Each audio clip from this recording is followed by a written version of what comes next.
हरि ओम. योगदास जय गणेश जोशी यांनी प्रवचनांमधून सांगितलेले कथामृत 172 गाजर पारखी.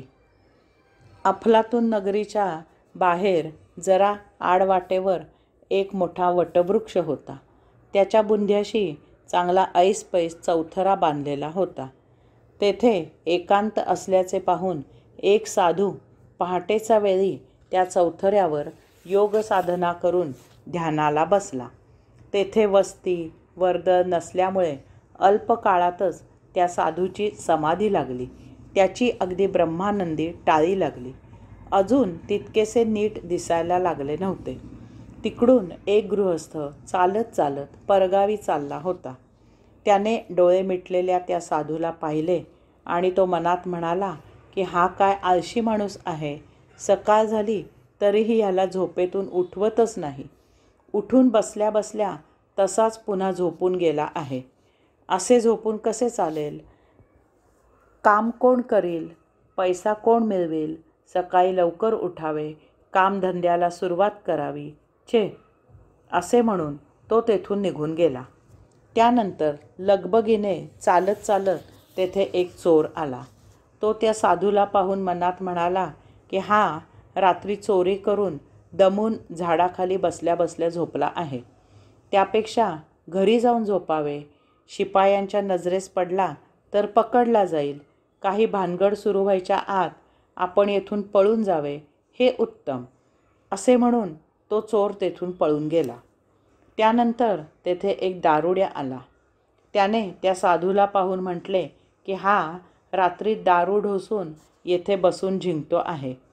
तो दारुड्या स्वतःशीच म्हणाला की मीही दारू प्यायलो आहे, परंतु मी लडबडत का होईना पण चालू शकत आहे.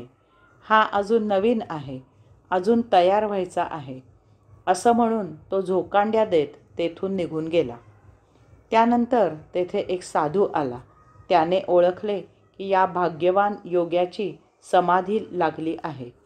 त्याने त्या साधूला समाधी अवस्थेत पाहून नमस्कार केला. त्याच्या पायाशी बसून त्याला कोणी त्रास देऊ नये म्हणून पहारा करू लागला. तो मनात म्हणाला की आपली तेवढीच सेवा याच्या चरणी होऊ दे. अशा प्रकारे बहुतेक जण गाजर पारखे असतात. ते स्वतःवरून इतरांची परीक्षा करतात आणि त्याप्रमाणे बोलतात. ते समोरील प्रसंगाशी एकरूप होऊ शकत नाहीत. त्यामुळे चुकीचे अनुमान काढतात. सोन्याची पारख करायला सोनार लागतो, हेच खरे. कथामृत 173 देवाचे स्मितहास्य. अफलातून नगरीमध्ये श्रीयुत वाणी राहत होता.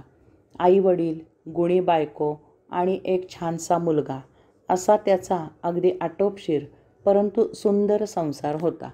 नावाप्रमाणेच त्याचे वाण्याचे दुकान होते. दुकान फार काही असे भरभराटीने चालत नसे, परंतु दुकानातून त्याला त्याचे चिमुकले घर 2 वेळ जेवून चालवण्यापुरते मिळत असे. कधीकधी ओढग्रस्त होत असे, परंतु प्रभू कृपेने त्यातूनच काही मार्ग निघून वेळ निभावून जात असे. श्रीयुत वाणी मोठा धार्मिक होता. दररोज देवळात जाऊन तो मनोभावे भावभक्तीने देवपूजा करत असे. प्रसन्न चित्ताने देवाला नमस्कार करून मगच दुकानात जात असे. एक दिवस मोठा चमत्कार झाला. श्रीयुत वाणीने देवाला नित्याप्रमाणे प्रसन्न चित्ताने नमस्कार केला आणि त्याबरोबर देवानेही श्रीयुत वाणीकडे पाहून स्मितहास्य केले. श्रीयुत वाणीने देवाला सुनावले की देवा, मी प्रसन्न चित्ताने तुला नमस्कार करणे ठीक आहे, कारण मला दुसरा काही मार्गच नाही. परंतु माझी ओढग्रस्त होत आहे हे माहीत असूनही तू माझ्याकडे पाहून कशाला स्मितहास्य करत आहेस? या तिरीमिरीतच तो दुकानात जाऊन गल्ल्यावर बसला. काही अवधीतच त्याच्या दुकानात टेलिफोनवाले आले आणि त्याला म्हणाले की आपल्या टेलिफोन कंपनीने आपल्याला एक बक्षीस योजना जाहीर केली होती. त्याप्रमाणे तुमच्या टेलिफोनच्या क्रमांकाला 50 लाखाचे बक्षीस मिळाले आहे. त्याचा हा डिमांड ड्राफ्ट घ्या आणि पावतीवर सही करा. श्रीयुत वाणीला देवाच्या स्मितहास्याचा अर्थ लक्षात आला. त्याने डिमांड ड्राफ्ट स्वीकारला. दुकानाला कुलूप लावले. मग तो बँकेत गेला आणि आपल्या खात्यावर पैसे जमा करून घेतले. घरी येताना त्याने दुकानाची किल्ली रस्त्यातील कचऱ्याच्या पेटीत फेकून दिली. पुढील 1 वर्षात श्रीयुत वाणीने जे जे करू नये ते सर्व काही केले. देवदर्शन बंद झाले. त्याच्या जुगार आणि दारू ह्या व्यसनाला कंटाळून आईवडिलांनी ह्या इहलोकीची यात्रा संपवली. सवतीला कंटाळून बायको मुलाला घेऊन माहेरी गेली. सवतीने 1 वर्षात त्याच्या 50 लाखाचे 5,000त रूपांतर केले आणि ती निघून गेली. श्रीयुत वाणीचे डोळे उघडले. त्याला पश्चाताप झाला. त्याने देवळात जाऊन देवापुढे माफी मागितली. पुनश्च दुकानात बसायला सुरुवात केली.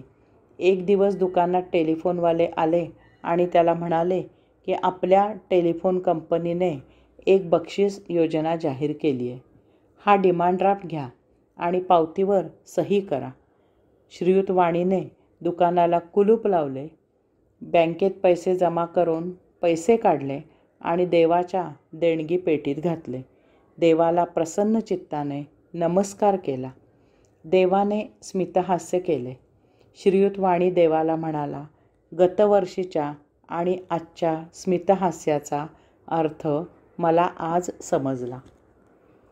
हरी ओम.